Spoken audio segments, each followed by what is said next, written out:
Hello dear student, आज हम DSBM chapter 7 का फाइनेंशियल स्टेटमेंट एनालिसिस का के टॉपिक कुछ पढ़ेंगे। उनमें से एक टॉपिक है इम्पोर्टेंस और लिमिटेशन।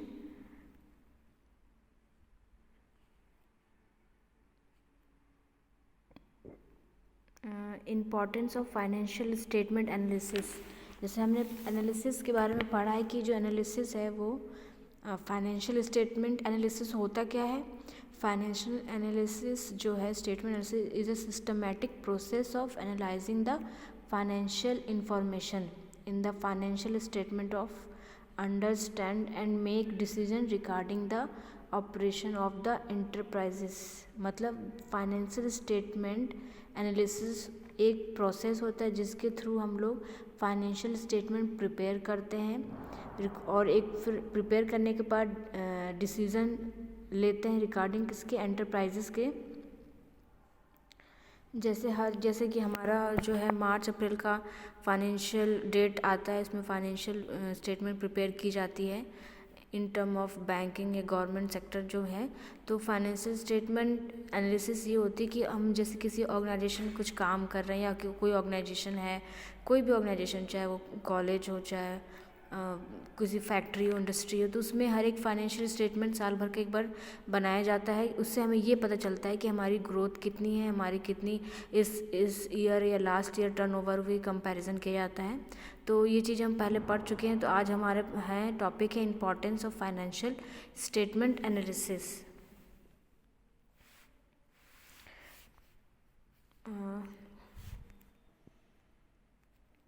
तो measurement of short term solvency. हम वन बाय इसमें कुछ पॉइंट्स है जिसको हम वन बाय वन समझेंगे कि क्यों फाइनेंशियल स्टेटमेंट की ज़रूरत है, क्यों उसका क्या महत्व है, क्यों बनाते हैं फाइनेंशियल स्टेटमेंट। अब लिखा है कि एन ऑर्गेनाइजेशन एबिलिटी टू पे it short term liabilities is referred to as its short-term solvency assessment of which can be made through the financial statement analysis।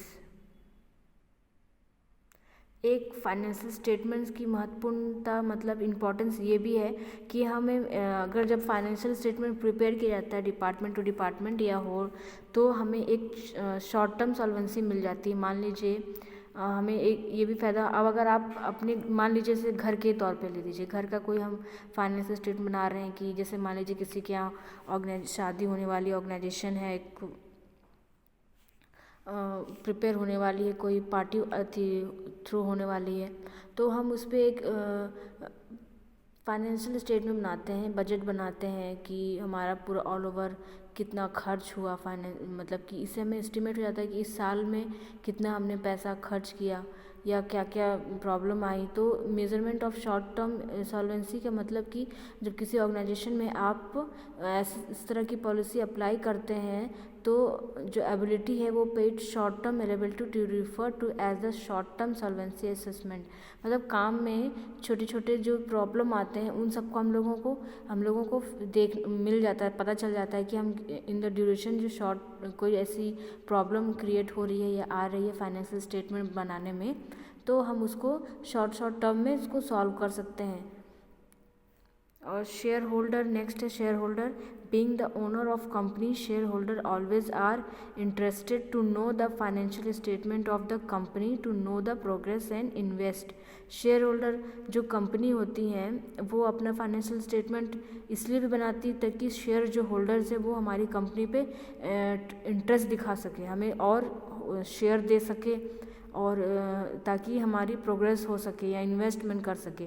तो एक फाइनेंशियल स्टेटमेंट बनाने का एक इम्पॉर्टेंट फ़ायदा ये भी है और इम्पॉर्टेंस ये भी है कि हमें शेयर होल्डर हमारे कंपनी को क्या बोलते हैं इंटरेस्ट दिखाया अपनी शेयर देने के लिए टू नो आ प्रोग्रेस, ताकि शेयर होल्डर जो है अगर हम फाइनेंशियल स्टेटमेंट बनाते हैं तो इससे ये भी होता है कि शेयर होल्डर हमारे प्रोग्रेस को देखते हैं। तब जब प्रोग्रेस को देखेंगे तभी तो इन्वेस्ट करेंगे हमारी कंपनी या ऑर्गेनाइजेशन में। नेक्स्ट है bankers. Bankers before granting loan to the corporated and companies take into consideration the progress of the company through their in financial statement.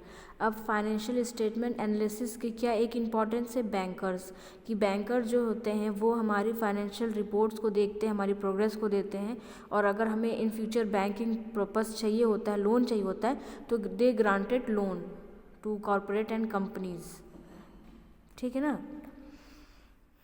Next है lenders, it provides some kinds of assurance to them their returns। lenders ये कुछ ऐसे मतलब assurance provide करते हैं lenders जो होते हैं ताकि उनको रिटर्न मिल सके। अब दूसरा है communication. The main purpose of this statement is the communicate with the interested parties. मतलब कम्युनिकेट मतलब मान लीजिए कोई हमारी ऑर्गेनाइजेशन है, हमें किसी और से भी अपना शेयर लेना है या कुछ करना है या पार्टनरशिप करनी, कुछ भी करना है, किसी और कंपनी के साथ मिलकर कुछ करना है, तो हमारी जब तक फाइनेंशियल स्टेटमेंट एनालिसिस जो है वो प्रिपेयर नहीं होगी, वेल मैनेड नहीं होगी, वेल सेटेड नहीं होगी, तो हम किसी और के से कम्युनिकेट नहीं कर पाएंगे। क्योंकि जो कुछ भी डिसीजन मेकिंग होती है कंपनी को प्रोग्रेस करने में या किसी और कंपनी के साथ में तालमेल बिठाने में, तो एक पर्पस होता है कि हमारे फाइनेंशियल स्टेटमेंट क्या है।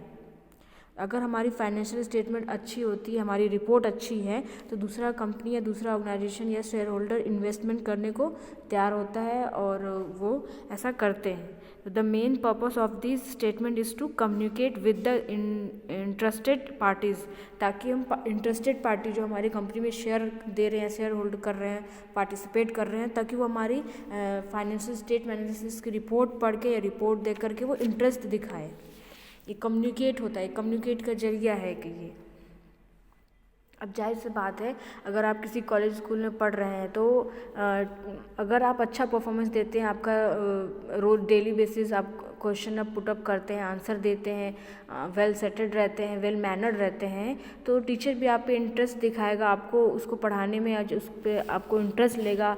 आपकी कोई प्रॉब्लम होगी तो सबसे पहले वो सुनेगा, आपकी बातों को समझेगा ना। तो एज इट इज़ यहाँ पर भी इसी तरह चीज़ें अप्लाई होती हैं फाइनेंशियल स्टेटमेंट एनालिसिस में।